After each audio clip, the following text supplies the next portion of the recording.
Julie, thank you for this beautiful introduction. And Danita, you two are a dream team. These MCs, I think we should have a huge round of applause for Danita and Julie. They've done an unbelievable job. You can see why this has been so successful with leadership like the two of you and the history that we've heard about today. And Winsome, thank you for your visionary leadership 50 years ago. I hope that you are super proud of what you see in front of you, what you and your husband and others have wrought over that period of time. A sellout crowd, your largest crowd ever 50 years later. And it reminds me of what one of the scholarship recipients from Florida Atlantic said when she described she wanted to be part of the snowball of kindness. Doesn't this feel like a snowball of kindness that you started with the little snowflakes that are now gigantic? Anyway, congratulations for all that you have done. And what an honor it is to be here representing the Macarthur Foundation, to be in the Palm Beaches where, of course, John D. and Catherine T. Macarthur, who are the founders of our foundation, made their home after Chicago, where we are based. We are so proud to have played a little part along the way in the growth of this foundation. I suspect that the Macarthurs, were they here, they would note also that they gave the Macarthur State Park and Beach, which has been valued at over $20 million. So in the back of the envelope way that I was thinking about this, I believe the Macarthurs have put more than $50 million into this community at the time of this 50th anniversary. So I'm grateful to the Macarthur family, should anyone be here, representing them in addition to me for that extraordinary commitment.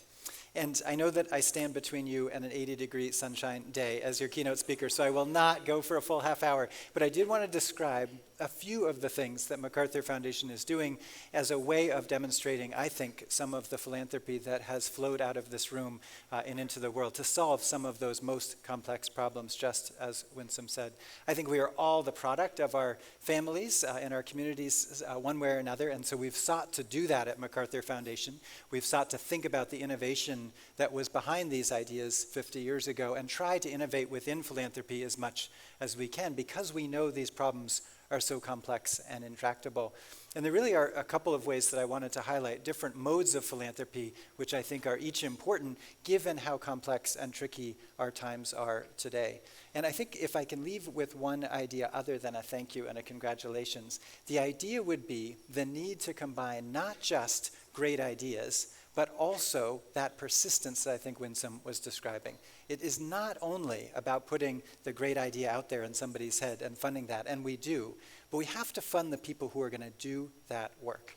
And I think represented here are so many grantees who actually do that work. In philanthropy, we never forget at Macarthur Foundation, even though we never eat a bad meal. Our jokes are always very funny. We realize that's true of philanthropists, but we also know we're actually not doing the work. It is the students, it's Jasmine and her family. They're actually doing the work and making a very big difference. It is each of the NGOs who are here that are making the difference in the community. You need that combination. It has to be the big idea, the right idea, in fact. It has to be the capital, which all of you in a community foundation and philanthropy put there, but it really has to be that persistence and hard work. So we think about those elements in our philanthropy. The thing Macarthur Foundation is most famous for is the Macarthur Fellows. For those who don't know about this, it's known in popular press as the Genius Grants. We do not call it that, but I use the term because people seem to recognize it.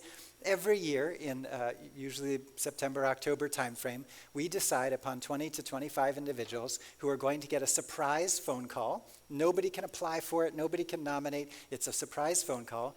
And they are told that they're a Macarthur Fellow or genius in their mind is what they hear immediately. And they get a check for $625,000 over 5 years with no strings attached. No reporting. You never have to show up in Chicago, whether it's 17 degrees or not, which it is today, where my family is. You do not have to do anything in particular. You don't have to tell us what you did with it. It is totally no strings attached. And the idea is to support people who have just incredible ideas and just need that unrestricted support. So Lin-Manuel Miranda, also supported by the Furmans and others, would be an example. Before Hamilton, right? The idea is that we support people way early in their careers. And in fact, they can be somewhat older. There have been 70-plus-year-old people receiving the Genius Grants as well. So there's hope for everybody in this room, I'm sure. I'm sure. But can you imagine the experience? Late in the fall, getting a phone call from a 312 area code. And I'll tell you, people don't pick up their phones anymore, right? So it's actually tricky. So we have to use subterfuge. We have to tell them it's something else or asking for something. And then eventually they pick up and then they realize they have been given this great award. And so giving people the money at a time when they could use it. It's like a scholarship, but it's a little different, so that they could just take time off, take a sabbatical, work on their project, put it into something else. That is a key part of what we do. But we know that's not enough. So a second thing we do is focus on strategic philanthropy. And in this case, we take problems that we know are really, really hard, and we're invested in what we call big bet philanthropy. So one of them is climate change. That is our number one biggest investment. We know there is a certain amount of time we have to get this done. It is a limited amount of time. So for a 10, probably longer, but 10-year period, we are investing in climate solutions as well as we can in the US, in India, and in China, because those are the largest emitting countries in the world. And we know if we don't get it done, along with others, that there are going to be huge problems across the board. In this case, we give chunks of money. They're often $1 million or $10 million that are smaller than the biggest grants we give, but which are intended to support the organizations that we think can take the best ideas and put them into play.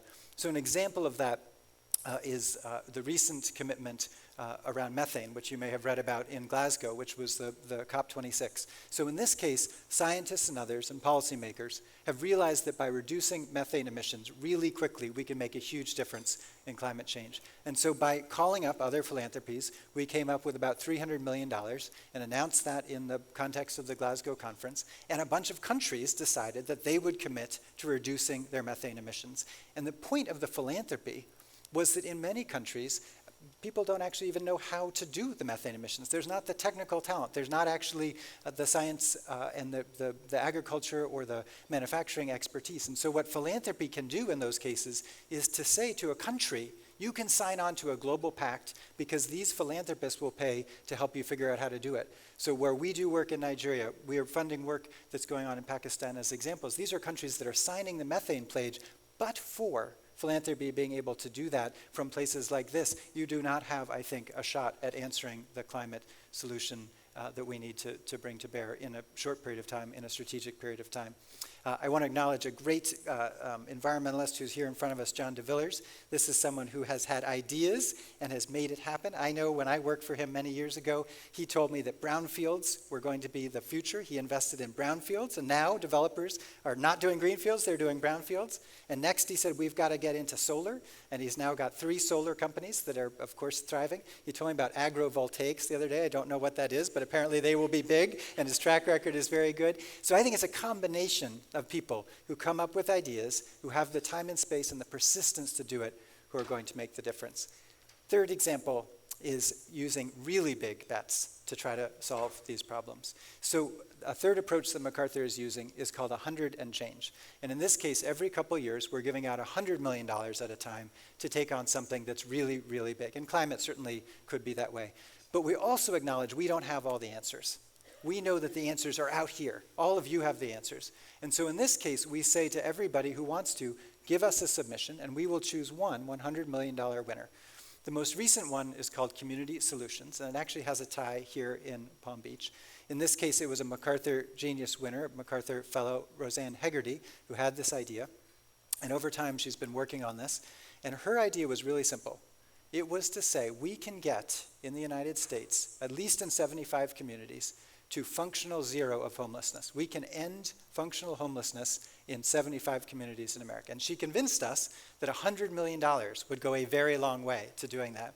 And it turns out that one of the communities that has done this best, and I suspect some of you are in this room have worked on this, is actually West Palm Beach. That you all, as part of this Built for Zero community, have done that, unlike almost any other community in the country. And what that means to be at functional zero, it has to be maintained, but it is to say you have created an environment in which nobody but for very transitory moments are in fact homeless in this community. And this is something that very few places have actually been able to pull off, but Community Solutions, working with NGOs and others here in Palm Beach, have done that, which is kind of an amazing thing. And just for a really brief video, we're going to hear from the founder of that program so you can see how West Palm Beach has been such a leader. If your most vulnerable neighbors are falling through the cracks and ending up in this place of indignity and of abandonment, that's really about us. That's not about them.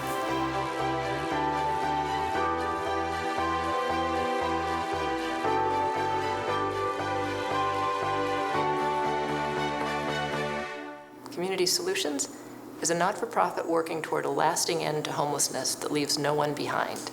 Here in the wealthiest country on earth, more than 1.5 million men, women, and children experience homelessness each year, and that was prior to the pandemic.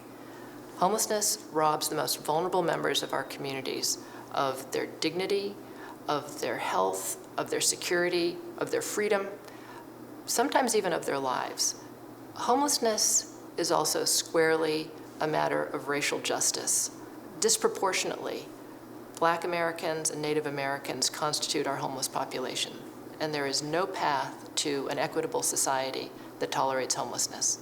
So we launched the Built for Zero movement in January 2015 to provide the infrastructure, the guidance, the coaching, to equip communities to end homelessness.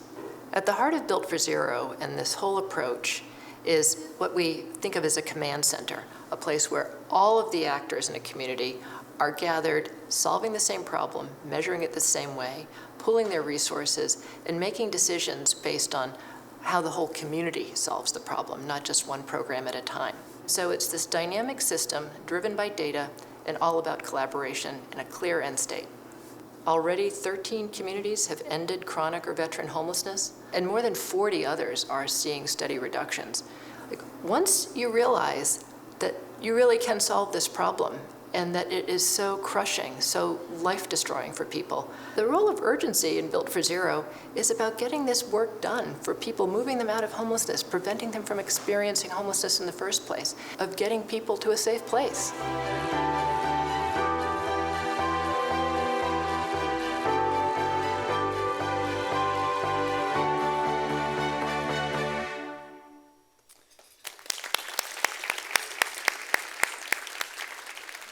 When I reached out to Roseanne Hegarty and her team about this particular speech, she said, please, the situation in West Palm Beach is a model. It is something that people are looking to across the United States as a way to end functional homelessness, and that is where part of our $100 million is going to sustain this incredible work. So the thing I wanted to end with really was this last of approaches, which is community-based work. We work incredibly closely, not only, of course, with your foundation, but with, for instance, the Chicago Community Trust.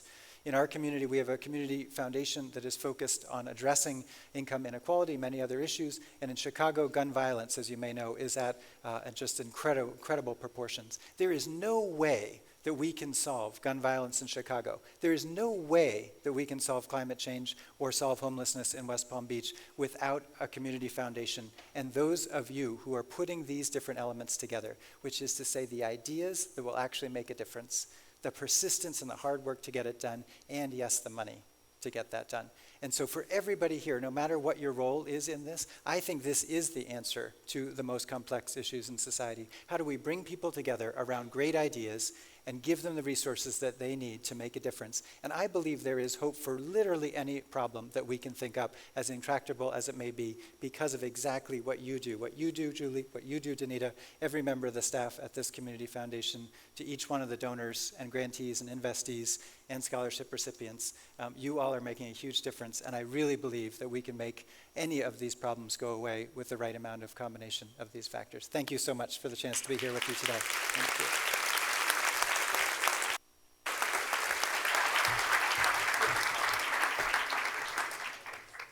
Thank you so much, John. In recognition, that was very inspirational, what Macarthur does and what you do too and have done in your life. And they're lucky to have you leading their organization. In recognition of the Macarthur Foundation's transformative and long-standing support for our area's people, our environment, and our vibrant communities, we would like to welcome Winsome McIntosh back to the stage to present John with the inaugural McIntosh Award. Wow, oh my goodness, that is so cool. So typical. Thank you. Perfect.